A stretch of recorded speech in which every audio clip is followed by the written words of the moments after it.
मंडळी राहायची ग्वाल्हेरच्या किल्ल्यामध्ये. ग्वाल्हेरचा किल्ला हा तसा फार जुना आहे, तोमर राजपुतांच्या काळात उभारलेला. नंतर ते गावात आले, वाडा त्यांनी बांधला आणि जयाजीराव शिंदेच्या काळामध्ये 1874-75ला जयविलास पॅलेस बांधलं गेलं. जयविलास पॅलेस आजही आपण बघू शकतो. एक उत्तम आणि मोठं निवासस्थान, एक मोठा राजवाडा. खरं म्हणजे वास्तुशैलीच्या दृष्टीनं तो एक उत्तम नमुना, खूप सुंदर तो सगळा आहे. युरोपियन प्रामुख्यानं इटालियन आर्किटेक्चरचा जास्त प्रभाव त्याच्यावर आहे. पूर्ण संगमरवरामध्ये बांधला गेलेला. त्याला किती खोल्या माहिती आहेत का? त्याच्यामध्ये आहे 400 खोल्यांचं ते घर आहे शिंद्यांचं.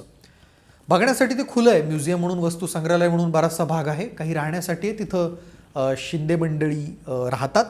आपल्याला तो बघता येतो. तिथं शिंदे घराण्याचा इतिहास आहे, सगळ्यांचे फोटो लावलेले आहेत. तिथं बऱ्याचशा वैशिष्ट्यपूर्ण गोष्टी, जुने शस्त्र, नाणी, अशा गोष्टी आपल्याला बघायला मिळतात. दरबार हॉल अगदी सुसज्ज भव्य आहे.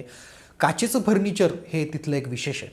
आणि दुसरं एक विशेष म्हणजे तिथं जो डायनिंग टेबल आहे ना, मोठा असा पाहुण्यांसाठी जो भोजनाची व्यवस्था ज्या टेबलवर केलेली आहे ना, त्या टेबलवर एक अशी छोटीशी चांदीची ट्रेन आहे, ती फिरत असते.